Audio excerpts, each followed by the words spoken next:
Welcome to another episode of the Ambitious Legacy Podcast. I am your host, Sabine the Purpose Lawyer. Thank you for listening and thank you for helping me be on purpose. So I say this every single week. Thank you for listening. Thank you for helping me be on purpose. And you guys know or may know, because I think my channel is called Sabine the Purpose Lawyer anyways. So you may know that I go by Sabine the Purpose Lawyer. So what is that all about? So people have asked me like, why Purpose Lawyer? And I honestly didn't know when I first came up with the name. It was something that like I was sort of meditating on, and it came to me, and I was like, all right, Sabine the Purpose Lawyer. Put my name on IG, Sabine the Purpose Lawyer, and started going by that. And I figured like I would kind of grow into it. And so what's interesting is, the estate planning and legacy planning thing, I hadn't been doing that from the jump, or I haven't been talking about it from jump. And so it was interesting when I decided to really go like 100% into this area and start helping people with this and explaining and educating people on this. It kind of started to fall in line with, my moniker, right? So being the Purpose Lawyer. And that kind of has helped because I want people to fully walk into their purpose so that they could be the people they want to be in this world, and they could leave the legacy that they want to leave. So besides like the protection aspect and actually putting the legal documents so that we can protect and pass on what we have, I'm really big on the emotional part or the spiritual aspect of making sure that you are fully grounded so that you can do the work that you want to do, that you can accomplish what you want to do, and that could make life more fulfilling, right? Because I think that a misconception in life is that we should just be getting, and that once you get to a certain point in life that you're going to be happy. And what I've learned is that happiness has to be cultivated along the way. It's not something that you just like one day get to. It's not a destination, right? You have to cultivate happiness along the way. You have to cultivate joy along the way, or tap into joy along the way in order for you to feel fulfilled. And I'm like a I'm like a self-help junkie, right? Like literally I'm fiend out for the self-help, because it just like, I don't know, I guess it resonates with me because these are the things that I think about and I feel. And I was listening to a podcast episode. I think the person was Ryan Holiday, and he was interviewing James Clear, who wrote Atomic Habits. And they were talking about how you sort of strive for things and you get to a certain point. And when you get to a certain point, you don't remember what it is that you were striving for, and not even that you weren't remembering what it is that you're striving for. You realize like, is that really what I wanted? Like, is this really what I wanted? And so you get to that point, you're like, this is not how I really want it. And so I guess let me make it clearer because I feel like I'm rambling. So he was basically saying that he wrote this book and, changed his life, and he's like speaking here, speaking there, like he has his schedule is like jam-packed, and like he's traveling, like he wanted to travel more, but like he was traveling way more than he wanted to. And so his life was just so busy, and then COVID happened, which happened to all of us, right? So we can probably all relate to that.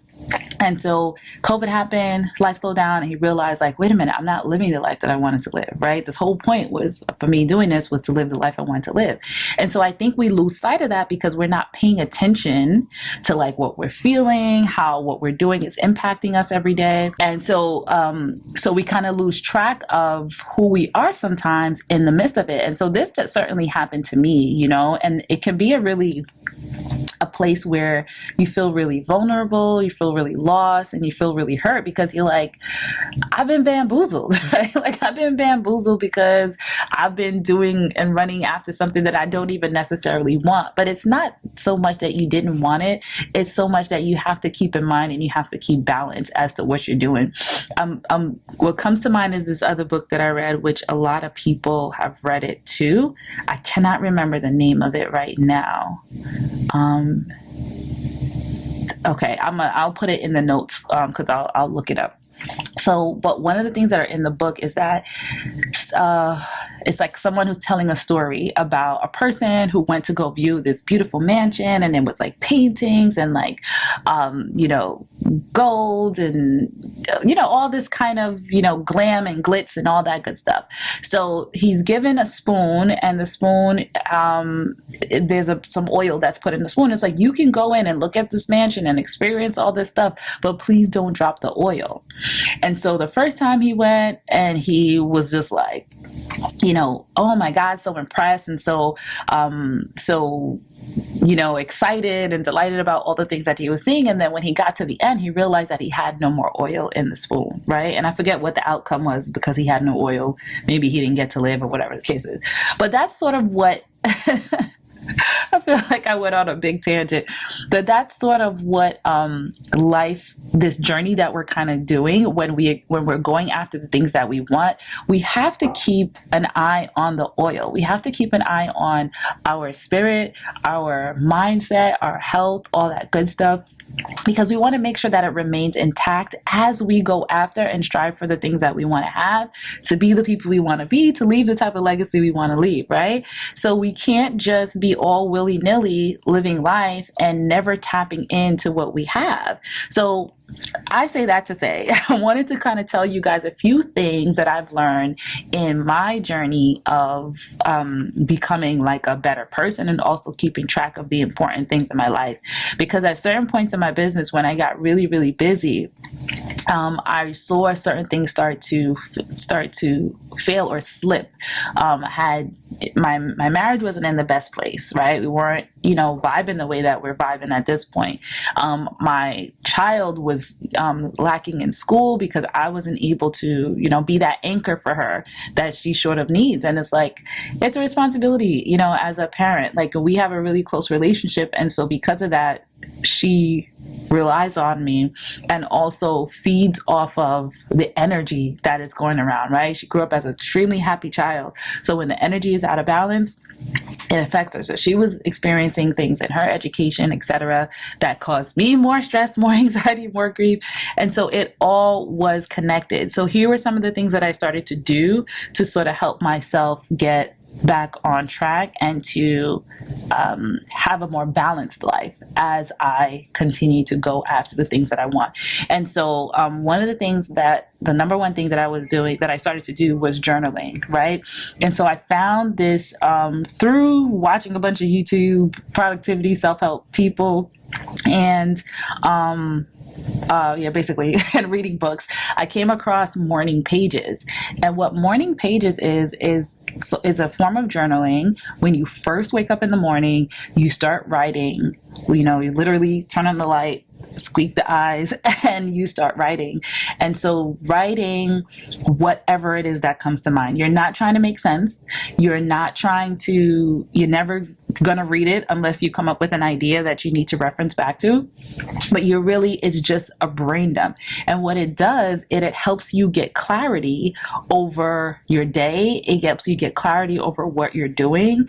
And overall, journaling itself does actually help you to get clarity over the ideas that you have. So what I found is, besides morning pages, after, dumping out everything that comes to my mind, because like, I'll wake up in the morning and my mind will be racing, or sometimes I'll wake up, I'm not up, but I'm like semi up, and like I'm getting anxious because I have all these thoughts that are going through my mind. So like, if you can get up and just write, it's supposed to be 3 pages of just like nonsense. Sometimes it might make sense, and sometimes it's just like whatever. It's just a whole bunch of random stuff.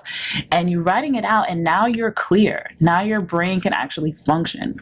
But beyond that, actually journaling for other things, or journaling as a practice, helps you to flesh out ideas. So what I found is, like, I'll come up with like a million ideas. So in my business, I've learned that I am a visionary, right? So as the visionary, you come up with the ideas in the direction of what the company's going to do, what sort of things you're going to implement, how you're going to market and impact, and this and that. But it comes like a million ways, it just just comes at you, and it's like tons and tons and tons of ideas. And so that happens to me sometimes, and I would just like, dump it all on my team, like, okay, we need to do this, like yesterday, right? And it's like, no, that's not realistic. And then then furthermore, sometimes the ideas like are not even fully thought out, right? So journaling will allow you to really fully think out these ideas, or just let them fully develop, so that you can decide, is this something I need to do now? Do I need to communicate this? Is this just a nice idea? Is this even a fully fleshed out thing? It helps you know where you are. And I found it to be super helpful, especially for somebody who has like anxiety, or I don't claim anxiety anymore, but who's experienced anxiety. And it really helps me to not sort of feel that way. And now I know that it's down somewhere, and if I need it, I can go back to it, or I can continue to work it out. So that's been super helpful, right? And then so the other thing is that I've learned from, putting in basically the work to keep myself balanced is stoicism. What is stoicism? So it's a philosophy, really. So I can't really get into who started it, and maybe if anybody wants to know, I can go further into this. But really, there's tons of stuff on YouTube about Stoicism and Stoics, and Seneca was a well-known Stoic. Marcus Aurelius was a well-known Stoic, and so the philosophy is to focus on things that are joyful, right? Be grateful for what you have in your life, not be so attached to things or the outcome of situation. Now, this has been really eye-opening for me, because I don't like to fail. And if you know anything about success, you have to fail. Like, it's part of it. Nobody's trying to fail, but like, it's just part of the process, right? It happens. And so with me, when I fail at things, I'm really tied to the fact that I failed at the thing, right? And it's like, oh, I'm the worst. I suck. Like, I'm never going to be, where I want to be. Like, I'm never going to achieve what I want to achieve, because I am just not, killing it out here in the streets, right? And obviously, I hope it's obvious that that's not true. But, you kind of go down this rabbit hole. I know you guys probably have had experiences like this, because I know I'm not alone. But like, you go down this rabbit hole of, worrying about the outcome of the things that you try, or you don't even try things because you don't want to fail at it, or you don't want to deal with the outcome. So what Stoicism talks about is just finding joy in everyday life, and putting in the work to influence the outcome, right? So if you practice your speech, you are gonna most likely do a better job when you do that speech. If you practice, at a sport, you're gonna do a better job when you play. Any particular thing, you practice an instrument, or if you're creative, if you practice drawing or singing or writing or whatever, most likely you're gonna do better, in the endeavor that you're going after. But if you don't, then you're going to do worse. So the best that you can do is to put in the work, do what's within your control to actually influence a positive outcome, and then you just release the rest, right? And one of the things that I think it was the Joy of Stoicism, or The Art of Joy, is one of the books. So The Art of Joy basically talks about the fact that say you're playing golf, and you want to put this little ball in this little hole that's all the way over there. So the best thing you could do is practice your swing, and know that part of the outcome is a huge possibility that it's not going to go in, right? There's a huge possibility that it's not going to go in, but don't be tied to that outcome. And that's how we sort of have more joy in life, where we're not sort of hit so hard by the failures or the things that don't go right.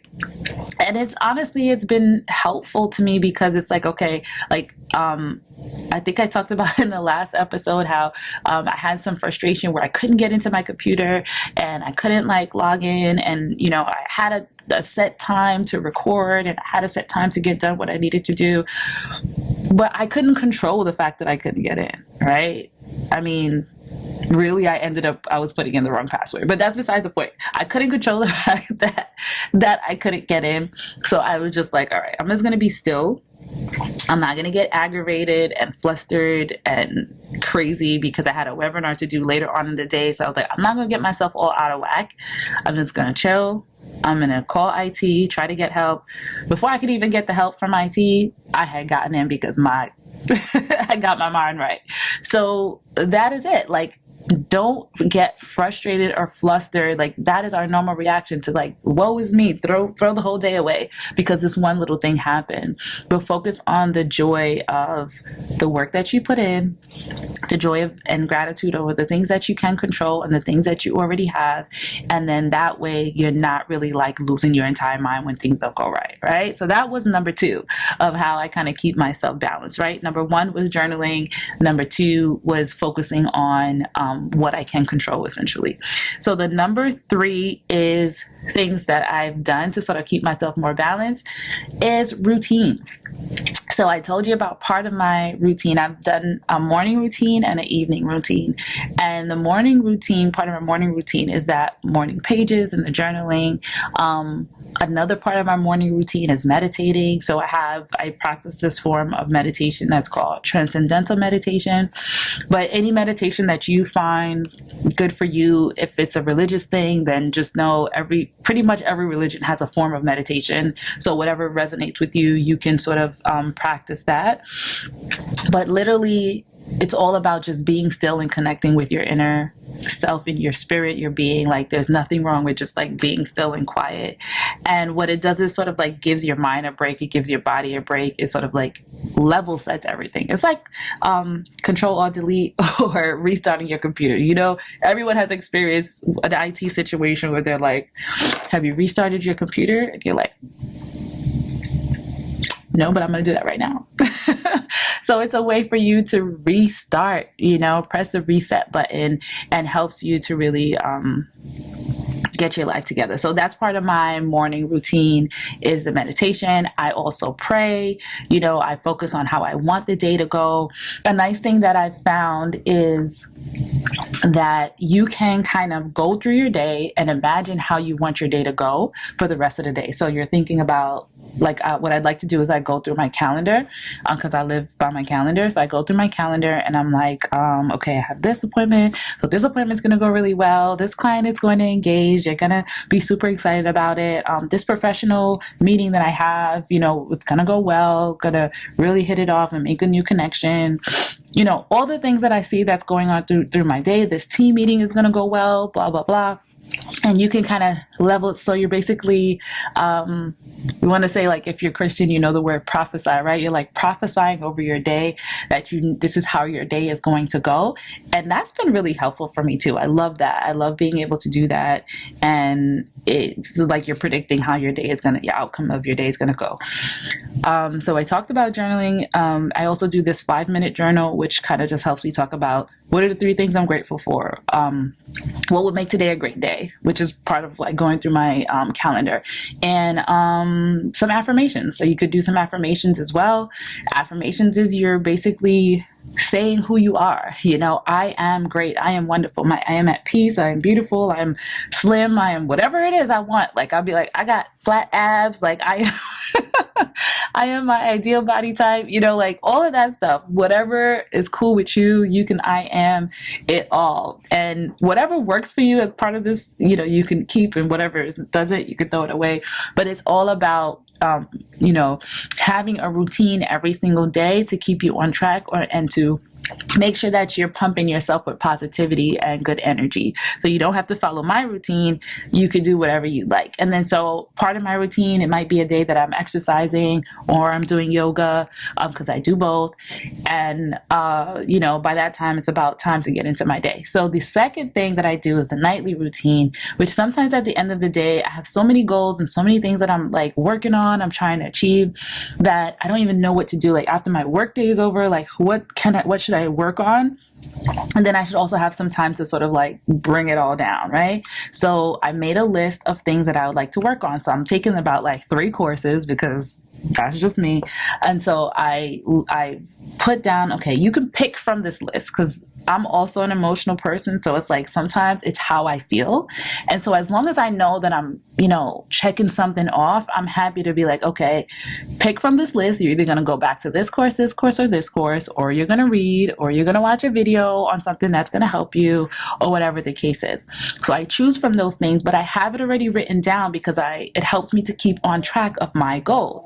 And I'm not pulled to the left and to the right by this person's doing this. Oh my God, how come I'm not doing that? This person's doing this. Oh my God, how come I'm not doing that? I can get focused on my goals and what are the things that I want to do, because I've already sort of like set up my world, my universe, to sort of tap into those things. So those were the 3 things that I think help me keep more balance, keep more track of where I want to be in life and going after my goals, so that when I get to my destination, it's the destination I want it to be at, not where other people want it to be or other people wanted me to be. Right? So the 3 things was multiple forms of journaling, adding stoicism to my life. It's not a religion, it's just a philosophy, a way of thinking. And then also habits, having my routines down. I hope this was awesome and helpful for you. So thank you guys for being here. And this podcast is sponsored by the Ambitious Legacy Firm. We focus on legacy and estate planning. So we help people put tools in place, such as wills and trusts, to protect their wealth and pass on their wealth to their loved ones and create the legacy that they're looking for. So if that's you or somebody you know and you want us to help you, you want to work with us, please feel free to reach out. Our contact information will be in the notes. And if we can't help you, we'll be happy to connect you to our network so that you could get the help that you need. But I am so grateful for you being here. I'm excited. I hope this helped you, and I will see you next time.